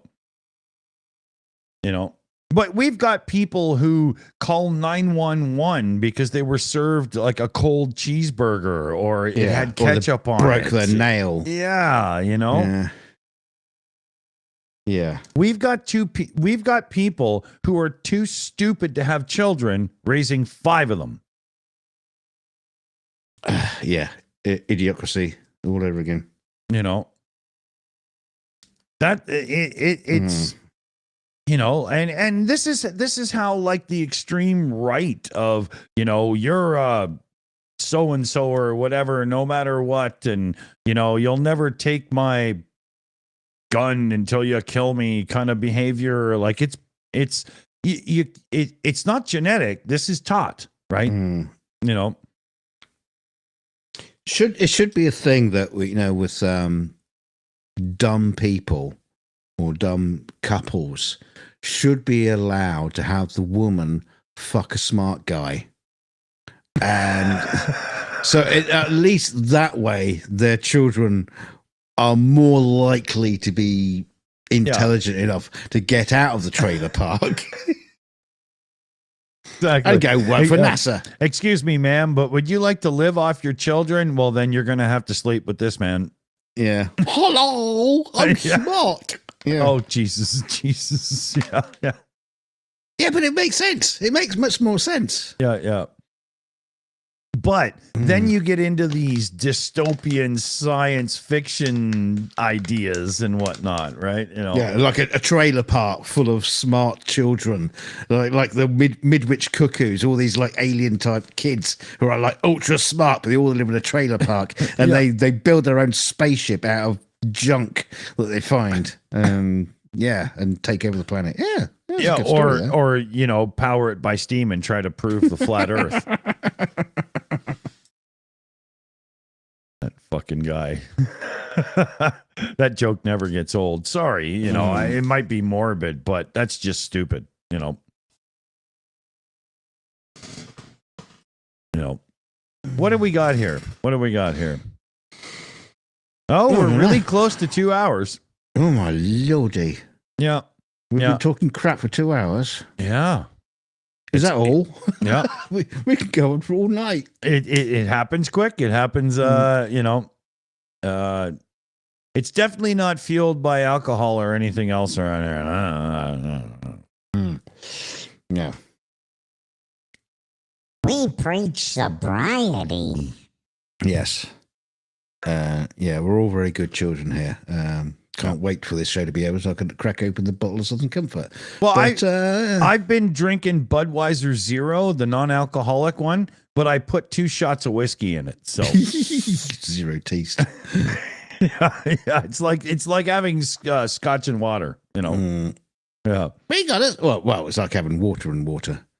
It's like making love in a canoe. Yeah. Yeah. We got 2 super chats here. Whoa. We've got that guy. Super chat. I don't do lines. ... anymore. White lines. There's a really heavy metal cover of that song that's really good. Yeah. Oh, wow. Cool. Yeah. I can't remember what it's who does it? It's really, really good though. It's one of the few growly type things that I actually really got into. But then that guy had another super chat in, $10 super chat, a big one. The door-to-door salesman game. The longer you occupy them and buy nothing, the less profitable their evening is. So what we did was bet each other, roommates, how long we could hold them up. And in doing that, you should have charged your neighbors an hourly fee because they weren't knocking on their doors. It's like when you get the phone spam stuff, when you just like keep them just talking shit for hours. Ugh. Yeah. Make them think they're selling you all kinds of computer stuff and whatnot. And then they say, so I can have your credit card number then. Well, hold on. I'm going to have to talk to my dad first. You just instantly kill a man. I did have one of those, it was quite a few years ago now. I can't remember exactly what happened, but it was like, this Windows technical support. And I had them on my computer, they're trying to talk me into something or other. Yeah. And it was only like a couple of minutes into it, and they go, well, where do I find that in the Finder? Yeah.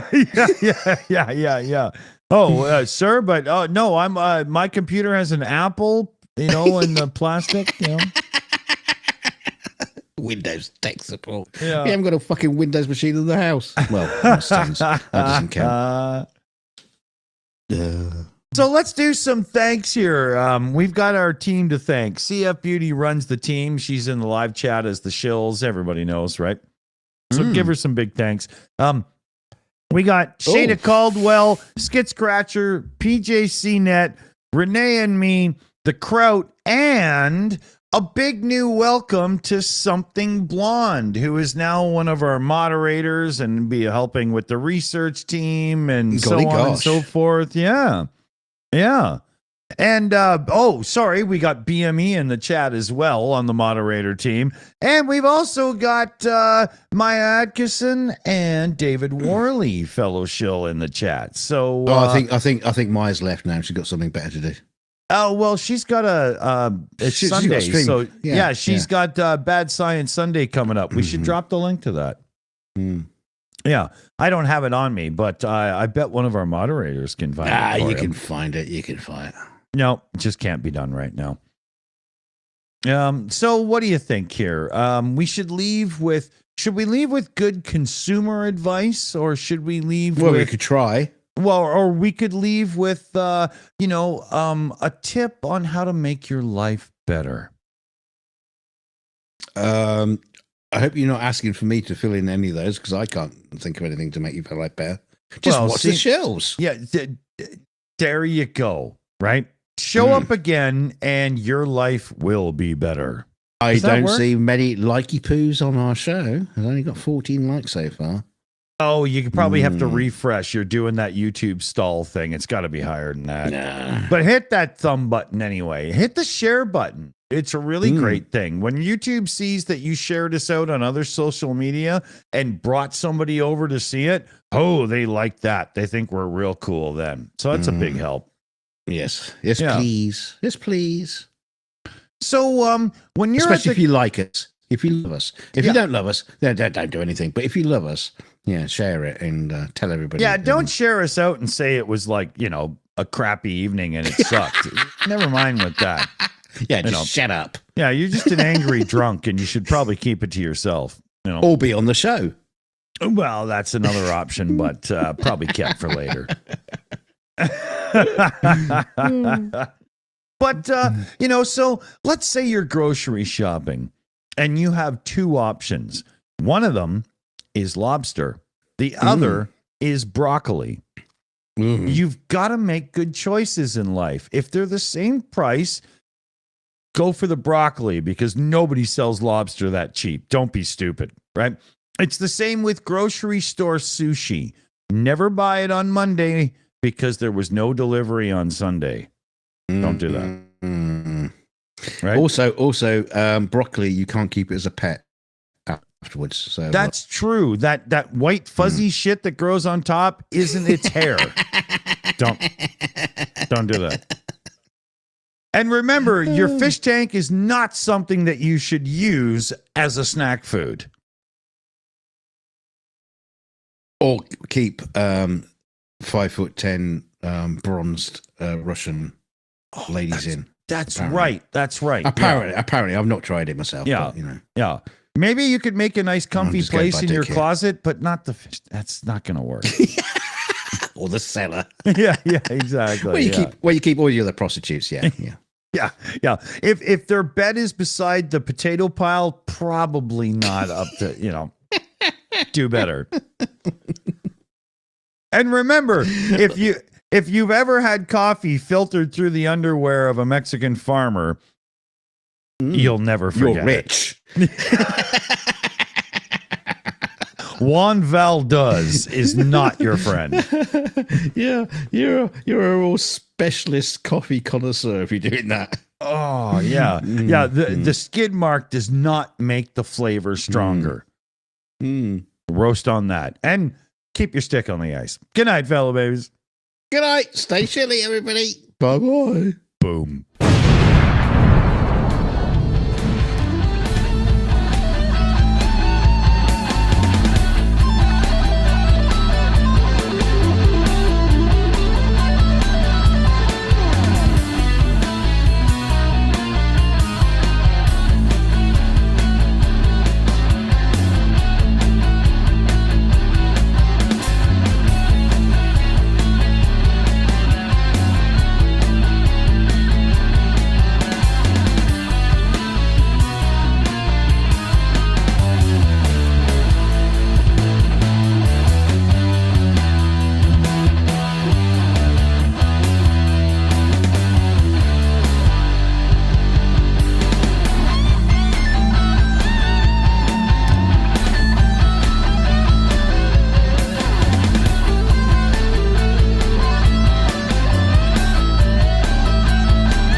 It's over. Go home.